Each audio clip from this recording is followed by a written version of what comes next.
I watched an interview recently with Wynton Marsalis. It was filmed in Australia, and he said a really incredible thing on that. When somebody asked him about jazz, he described jazz as a great American music form, which of course it is. And then when he listed some of the giants, some of the greatest jazz musicians of the 20th century, he listed both white and black jazz musicians, which I found very interesting, especially when we associate Wynton so much with a certain conservatism, a certain claiming of jazz as being a, I suppose, black art form. Although, is it the case that Wynton has ever said this?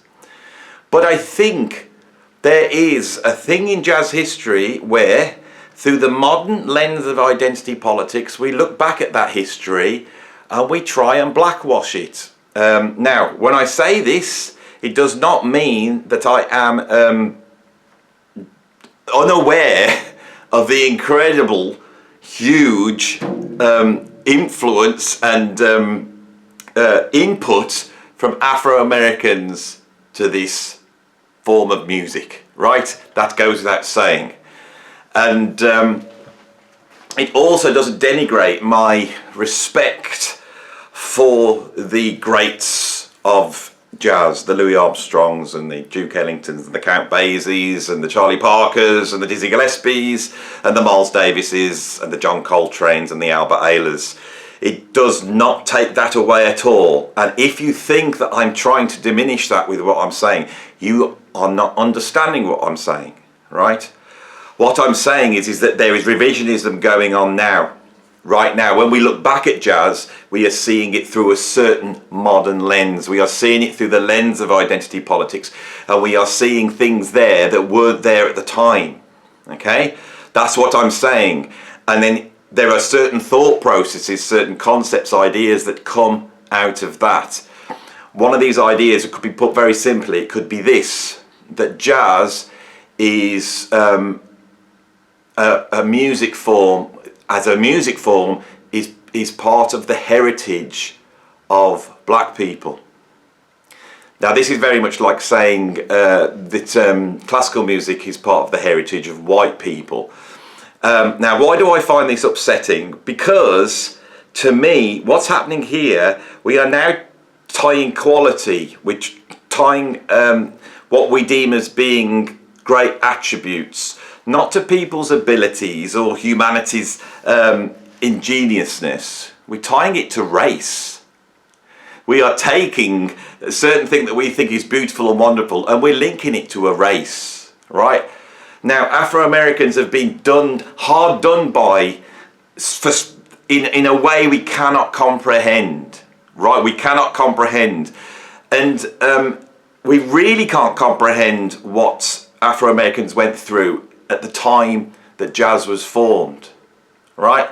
But I cannot see, by giving them the art form and saying this is part of your heritage, right? I can't see how they benefit from this. I can't see how any of us benefit from this.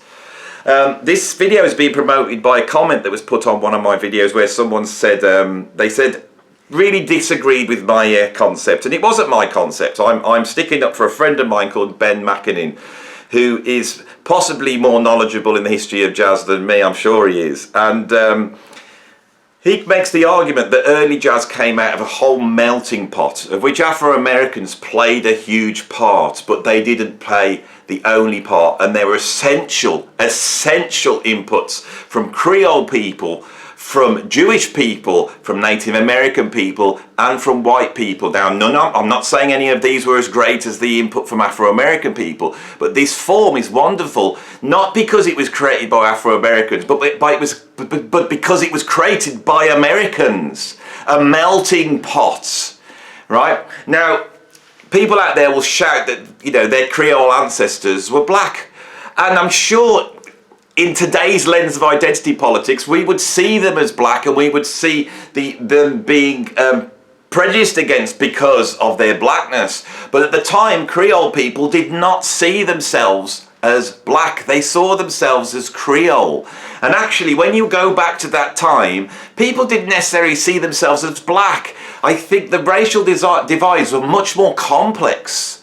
You know, in America, you had Irish people, you had Italian people, you had Jewish people, you had Creole people, you had people that were coming in from Mexico, from South America, you had people coming in, that slaves that had grown up in America, and there were people descending from slave groups that were in the South Americas. So I'm sure all these people with these massively disparate cultures would have seen themselves all as different.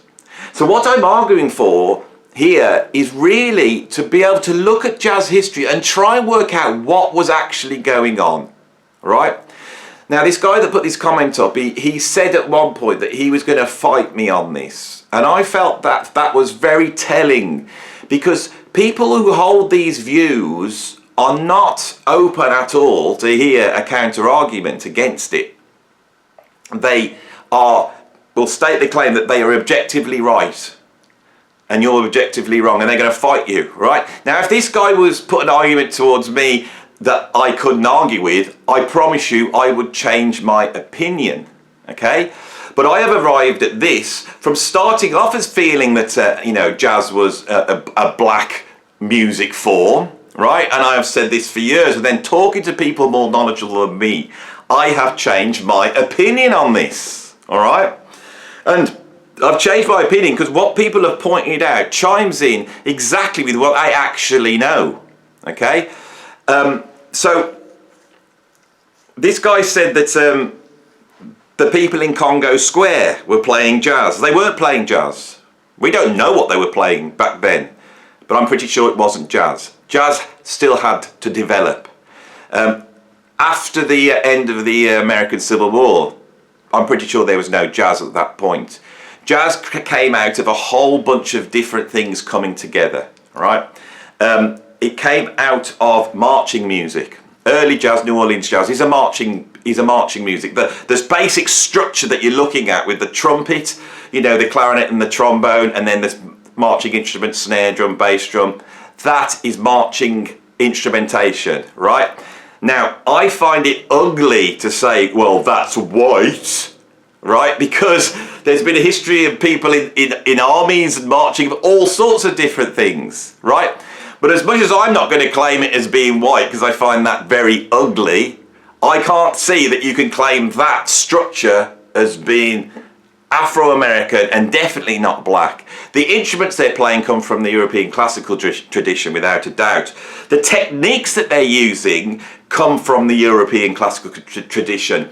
After the American Civil War, orchestras were formed in New Orleans, Creole orchestras, and there was a whole bunch of really highly trained, classically trained musicians who had culturally the whole melting pot of American folk music, including the distant remnants of African music and Spanish music and all these things that were churning around, you know, in Southern America at that time. But then when Jim Crow came in, those orchestras were disbanded and those highly trained musicians had to go elsewhere. And I'm afraid one of the places they went into was into minstrelsy, the awful, you know, sort of Victorian view of a sort of comedic view of what a black person should be, right? One of the most ugly things in American history is minstrelsy. But actually at the heart of that is the seeds of jazz, right? And some of the musicians that worked in it, both black and white, in their appropriation, their imagined idea of what African music would be, is where jazz comes from. Jazz's roots are ugly. Jazz's roots are in brothels. They're in minstrelsy. They're in the awful prejudice against Afro-Americans. Yes, that's all in there. It's come out of the appropriation by white people of these ideas. You know, the first group that ever recorded the original Dixieland jazz band were a white group. They were from New Orleans. They were playing the real deal, but they were white musicians. You know, they were playing the music that they hadn't imagined this. They'd grown up with it. But those guys claimed that the jazz that they were playing was invented by white people and pretty much invented by them, and that's not true. And all these things are horrific. Okay, but for me, when we try and claim an art form, or I say a historic event or an invention, as belonging to the heritage of a race, I think we're on the sticky slope towards separatism. We're going towards this point where we're going to say this belongs to black people, this belongs to white people, this is Mexicans. Let's fence ourselves all off. Let's separate ourselves. You know, and I don't think that it's right, but also I actually don't believe that that's the legacy of jazz. Now, what's interesting for me, being a huge jazz fan, is the actual legacy of jazz seems to have been ignored completely.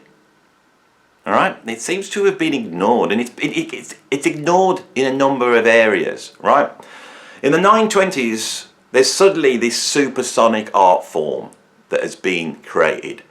There's jazz and there's blues. Right, this music has its roots in a whole bunch of other things, but the Afro-American experience is in there.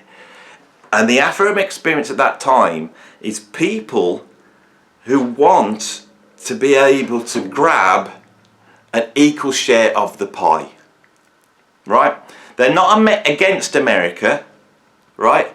But they want a part of the American pie, right?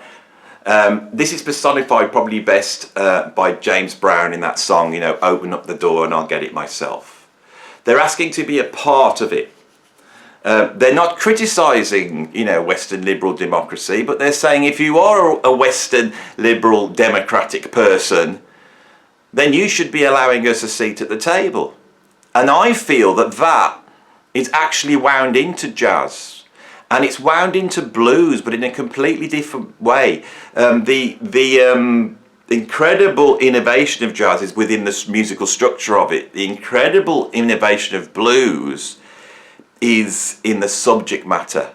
It balances jazz. It's in the yin and yang of form and content, you know. And what blues does for me is marry the sacred and the profane together. All right? It shows how somebody at the bottom is, even though they're at the bottom, there's an element in them which is up there, and it lifts that person up.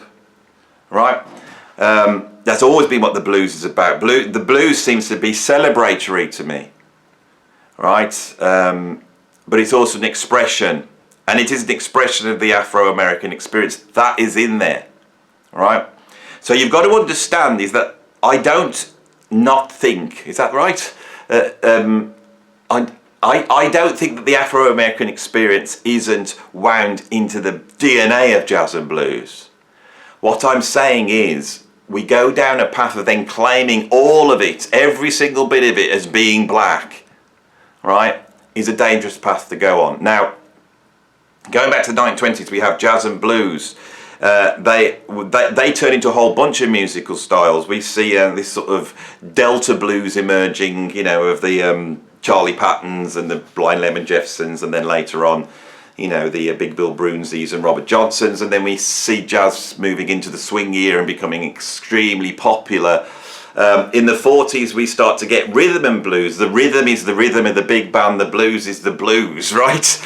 That is electrified and becomes rock and roll. It becomes soul, it becomes R&B. All these music forms that have laid the groundwork of rock can be argued that they really do have their roots in black musicians and black music. This music, the jazz and blues, right? The thing was, it may not have been created 100% by Afro-Americans, right? But it was taken on. White people have always tried to rewrite the history of it, all the way through, You know, right from the start when they turn around and says that Duke Ellington is jungle music. This is jungle music. Anyone listen to Duke Ellington, you can't hear anything. You hear Debussy in there. You hear, you know, these beautiful harmonies and melodies, these incredible rhythms, incredible orchestration, right? I don't hear the evocation of Africa in Duke Ellington's music at all. This is something completely new. But it was called jungle music, and it was called jungle music to denigrate it. Okay? Once people realised that they could make money out of it, you know, big bands like Paul Whiteman, and then later on, you know, Benny Goodman, they had the success. But the idea that they came and appropriated anything is absolutely incorrect. These are musicians that had lived the jazz life. They'd grown up in that world and they'd taken it in. For me, Bix Beiderbecke is as much a jazz musician as Louis Armstrong. You know, and Benny Goodman and Artie Shaw were incredible players. These are players that grew up. They're far more closer to jazz than any of us are, you know, right now. In this corporate world of jazz, where jazz is taught within music colleges and isn't taught on the street like it was back then. You know, the great Fletcher Henderson, the great father of big band, you know, Benny Goodman brought him in to create that music.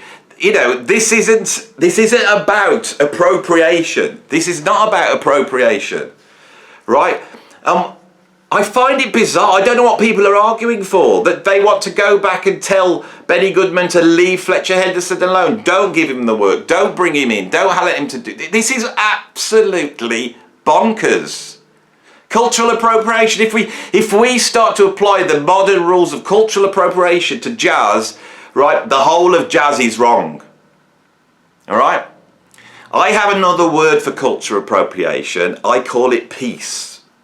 When people from different backgrounds, different colours, different creeds, or whatever you want to call it, start to appropriate each other's stuff, it's because usually done out of love, and it's usually done in a way of accepting the other people, right? There are examples when it's not like that, and minstrelsy was one of those examples. That was a white corruption of a white idea of what, you know, black American culture was. You know, it had grown out of a comedy routine, right? This is complex stuff, and it can't be reduced to simple, you know, monolithic identity politic ideologues. What is that the word? Ideology, sorry. It can't be reduced to that. Now, as I was saying, the white people then, in the 30s, people like Alan Lomax and John Hammond, they started to believe that there was some authenticity in black music, and they went looking for that. And this is where people like Jelly Roll Morton or Robert Johnson was sort of, you know, Booker White, you know, all these musicians were sort of grabbed by a sort of white middle-class intelligentsia and presented as being authentic, right? The whole thing for me that I find upsetting in this is jazz is revolutionary. Jazz is, you know, in the 1920s and 1930s, is like the nuclear reactor of music. It's absolutely brand new. Yeah, it's got a historical precedent, but it's incredible because it's new, right? And so this idea that these people could be authentic in an absolutely brand new form is not the case. These people are revolutionaries. They're creating new things. So this has happened all the way through. If you want to get on your sort of identity politics horse, you can point at the way the sort of middle class elite, the intelligentsia, predominantly white, you know, at that time, you know, 99.99999% white at that time, wanted to rewrite the story of what jazz was. This diminished the legacy of jazz in terms of rock and roll, right? The whole 20th century music, you know, musicals, popular music, rock and roll, rock music, R&B, soul, all these things have their roots in this music form, but that is not ever discussed as part of the legacy of jazz. Jazz is now seen as being a style that's the same as reggae or dubstep. It's not seen as being this overarching, you know, monstrosity that basically gave birth to 20th century music. And I class blues in there as well. That doesn't happen. But what really upsets me, and I want to chat to you about this in the last 5 minutes of this video, is this idea that the revisionists who have gone back and says, you know, jazz was a black art form, this is a black music form, and it needs to be put into the museum and it needs to be celebrated in that way.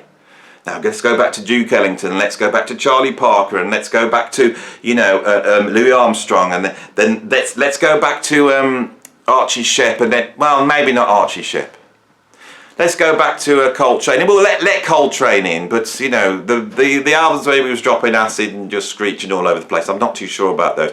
Let those pass by. But Giant Steps, you know, if somebody could make a really cool video for YouTube where we explained how important Giant Steps was for jazz musicians, because it's so hard to play, you know.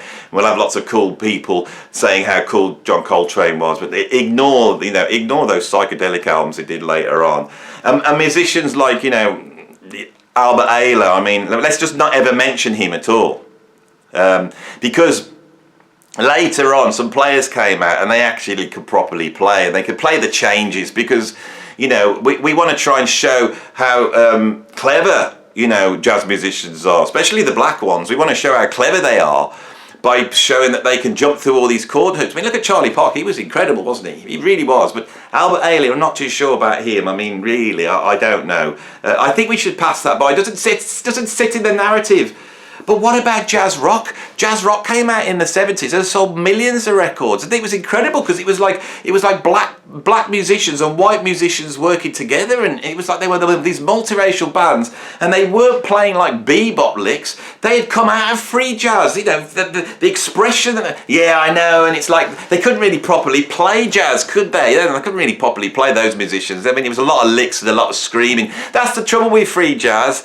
You know, I respect the fact that they were sort of rebelling against the, you know, the hierarchies and power structures at the time. I understand that, and that expression of rage of the Afro-Americans' rage, you know, enshrined in the scream. I can appreciate that, but what they actually did musically, I think it's best to just discount it, right? I mean, if you look at someone, I forgot the guy's name. It'll come to me in a minute. I was on a roll then, wasn't I? I was on a roll then, and now I've lost my thread. And I was gonna. Oh, this is terrible. This is terrible. Anthony Braxton. There you go. So I'm getting old. These names escape me. Anthony Braxton, I feel, has never got the respect he should. He's almost looked down upon.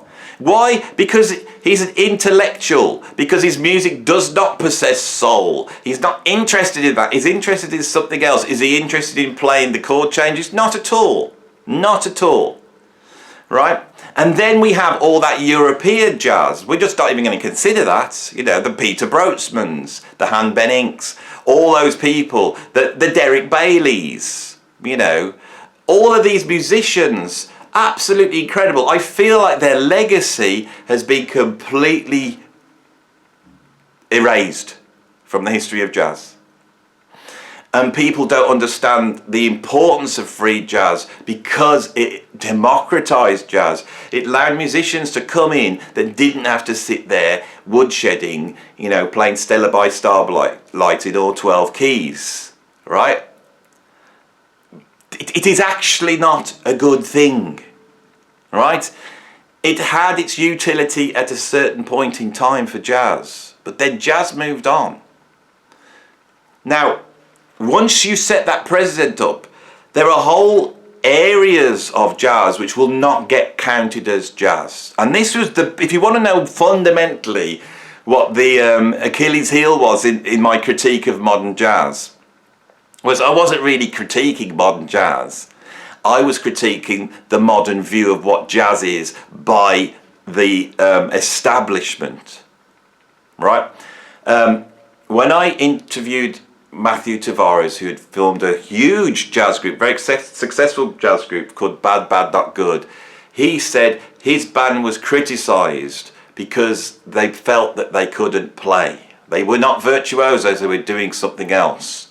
And because they weren't virtuosos, the jazz world thought they shouldn't have a piece of the pie, right? And line them up for criticism. It's precisely that I'm poking fun at. We have forgotten about the legacy of a whole bunch of jazz musicians, right? A whole bunch of jazz musicians that came out of the free, came out of the modal, and came out of the sort of even the European tradition. I think there's a whole bunch of them, and this is why an absolute monumental monster like Keith Jarrett, which is a towering jazz musician, can get completely ignored by the Ken Burns jazz film when he looks at 20th century music. All right? So that was my answer to the guy who put the comment up recently about the blackwashing comment. It was not my opinion, it was Ben McAnin's, but I have stood by it on this video.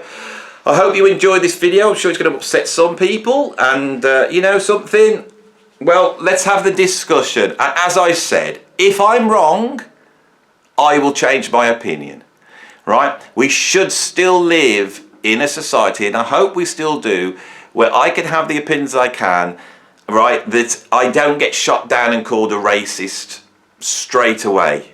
Now, one of the things I never said on this channel is my mom is Indian, and she was born in India, right?